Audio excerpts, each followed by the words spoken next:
لكن لنا فيه ظن لا يخيبنا حاشا.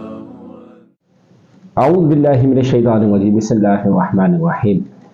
رمضان مبارک کی آمد ہے اور رمضان میں کچھ خاص عبادات مسلمانوں پر لازم ہوتی ہیں، جیسا کہ روزہ رکھنا ہے یا تراویح کا ادا کرنا ہے یا پھر اعتکاف ہے، اسی طرح زکوٰۃ ہے، فطرے کا ادا کرنا ہے۔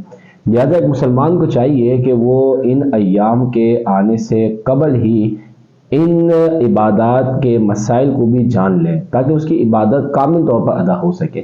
مثال کے طور پر روزہ ہے تو یہ معلوم ہونا چاہیے مسلمان کو کہ روزہ کسے کہتے ہیں، اس کی نیت کس طرح کرتے ہیں، کب سے کب تک روزہ ہوا کرتا ہے، کون سی ایسی چیزیں ہیں کہ جس میں لازم ہوتا ہے روزے کی حالت میں بچنا، کن چیزوں سے روزہ ٹوٹ جایا کرتا ہے، کون سی ایسی چیزیں ہیں کہ جس سے مکروہ ہوتا ہے کہ اگر آپ نے کوئی کام کیا تو اس کو شریعت مکروہ قرار دیتی ہے۔ تو ان تمام چیزوں کا جاننا ضروری ہے۔ اسی طریقے سے اعتکاف کے حوالے سے ہے، تراویح کے حوالے سے ہے، زکوٰۃ کے حوالے سے اور فطرے کے حوالے سے ہے۔ تو بہرحال ایک مسلمان کا ان تمام مسائل کو جاننا ضروری ہے۔ انشاءاللہ ان ویڈیوز کے ذریعے ہم آپ تک یہ مسائل پہنچانے کی کوشش کریں گے۔ آپ کے لیے یہ ہے کہ آپ ان مسائل کو بغور سنیں، ذہن میں محفوظ رکھیں اور اس کو آگے پہنچائیں، اس کو زیادہ سے زیادہ شیئر کریں تاکہ لوگوں تک یہ مسائل پہنچیں اور پھر وہ اپنی عبادات کو کامل طور پر ادا کر سکیں، اور اگر کسی خطا کے اندر مبتلا ہے تو اس سے بھی وہ محفوظ رہ سکیں۔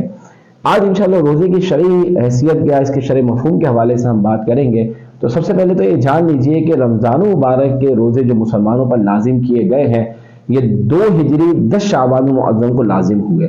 اس سے پہلے بھی روزے کی عبادت یہ موجود تھی، پچھلی شریعتوں میں موجود رہی ہے، وہ مختلف اوقات مختلف ایام کے روزے لازم رہے ہیں، لیکن خاص رمضان مبارک کے جو فرض روزے کیے گئے وہ 10 شعبان المعظم 2 ہجری کو لازم کیے گئے۔ روزے کی شرعی حیثیت کے حوالے سے اگر ہم بات کریں تو اس کا مفہوم یہ ہے کہ صبح صادق سے غروب آفتاب تک 3 عمل سے رک جانا۔ نمبر 1 کھانا، نمبر 2 پینے سے رک جانا، نمبر 3 خاص حق کے زوجیت ادا کرنے سے رک جانا۔ یہ 3 چیزوں سے رک جانے کا نام روزہ ہے، اور اس میں شرط یہ ہے کہ یہ تینوں عمل سے رکنا عبادت کی نیت سے ہونا چاہیے۔